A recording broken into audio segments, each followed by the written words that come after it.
आप सभी माता बहन भाइयों को जय श्री राधे, जय श्री कृष्ण। आज हम आमल की एकादशी, रंग भरी एकादशी की कथा सुनेंगे। इससे पहले आप सभी मेरे साथ में बोलिए हरे कृष्ण कृष्ण कृष्ण हरे हरे, हरे राम राम राम हरे हरे। आइए आमल की एकादशी की कथा सुनते हैं। पांचों पांडव भगवान श्री कृष्ण से एकादशी का महात्म्य सुन रहे हैं। आज अर्जुन ने भगवान श्री कृष्ण से प्रश्न किया कि हे माधव, फाल्गुन मास के शुक्ल पक्ष की एकादशी का क्या नाम है और क्या महात्म्य है, कृपा करके बताइए। भगवान श्री कृष्ण बोले, हे अर्जुन, फाल्गुन मास के शुक्ल पक्ष की एकादशी का नाम आमल की एकादशी, रंग भरी एकादशी है। और इसका महात्म्य इतना है कि व्यक्ति अपने जीवन में तो भगवान विष्णु की कृपा पाता ही है और मरणों उपरांत उसे मोक्ष की प्राप्ति होती है। हे अर्जुन, इस विषय में मैं तुम्हें एक कथा सुनाता हूँ, ध्यान पूर्वक सुनो। त्रेता युग में एक बार राजा मानधाता ने ऋषि वशिष्ठ जी से अनुरोध किया कि हे ऋषिवर, यदि आप मुझ पर प्रसन्न हैं तो कोई ऐसा व्रत बताएं जिससे मेरा हर प्रकार से कल्याण हो। ऋषि ने कहा, हे राजन, वैसे तो सभी व्रत उत्तम हैं, लेकिन सबसे उत्तम जो व्रत है वह है आमल की एकादशी का व्रत। इस व्रत को करने से सभी पापों का नाश हो जाता है। इस व्रत को करने से 1000 गायों को दान करने के बराबर फल मिलता है। हे राजन, मैं तुम्हें एक कथा सुनाता हूँ।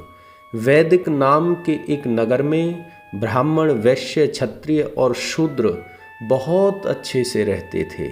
उस नगर में चैत्ररथ नाम का एक चंद्रवंशी राजा था। वे सभी एकादशी व्रत करते थे।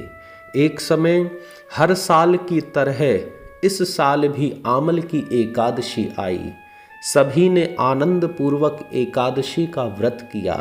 राजा के साथ सभी ने मंदिर में जाकर के भगवान श्री विष्णु और आमले का पूजन किया और रात्रि भर जागरण किया। हे राजन, उस दिन वहाँ एक दुराचारी और पापी बहेलिया आया। वह जीव हत्या करके अपना घर चलाता था। उस दिन उसे कोई भी शिकार नहीं मिला, इसलिए वह भूखा प्यासा वहां पर आकर के बैठ गया। उसने एकादशी के व्रत का महात्म्य सुना और रात्रि भर जागरण किया। राजन, अनजाने में उससे एकादशी का व्रत हो गया। कुछ समय बाद उसकी मृत्यु हो गई। एकादशी के व्रत के प्रभाव से अगले जन्म में वह राजा विधुरथ के यहाँ पर जन्मा। उसका नाम वसुरथ रखा गया। वह सेना के साथ 10,000 ग्रामों का पालन करने लगा, उनकी सेवा करने लगा। वह तेज में सूर्य की तरह और कांति में चंद्रमा की तरह दिखता था। वह विष्णु भक्त था और दान करना और यज्ञ करना, बस यही उसका काम था।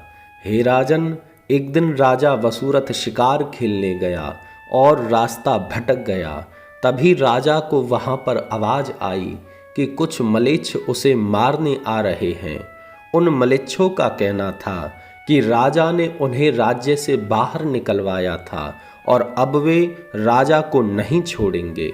इस पर वो अस्त्र शस्त्र लेकर के राजा को मारने के लिए दौड़े, लेकिन राजा पर उनके अस्त्र शस्त्रों का कोई प्रभाव नहीं हुआ और राजा के शरीर से एक देवी उत्पन्न हुई और उन्होंने सभी म्लेच्छों को मार दिया। यह सब देख करके राजा अचंभित हो गया और देवी को प्रणाम करके मन ही मन में प्रश्न करने लगा कि इन म्लेच्छों के द्वारा चलाए गए अस्त्र शस्त्रों का प्रभाव मेरे ऊपर क्यों नहीं हुआ। तभी आकाशवाणी हुई कि हे राजन, तुम्हारी रक्षा स्वयं भगवान विष्णु ने की है और मरणों उपरांत तुम्हें मोक्ष की प्राप्ति होगी, क्योंकि तुमने आमल की एकादशी का व्रत किया है, महात्म्य सुना है और रात्रि भर जागरण किया है। इस प्रकार उसके एक दिन के आमल की एकादशी के व्रत के प्रभाव से उसको मोक्ष मिला।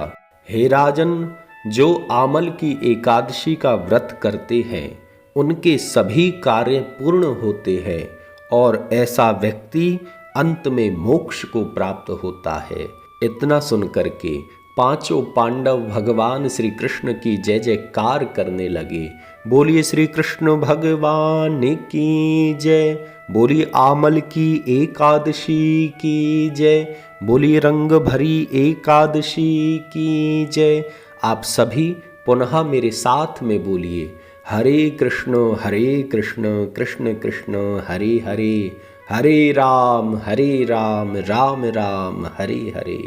आप सभी माता बहन भाइयों को आमल की एकादशी की, रंग भरी एकादशी की हार्दिक शुभकामनाएं। जय श्री राधे, जय श्री कृष्ण।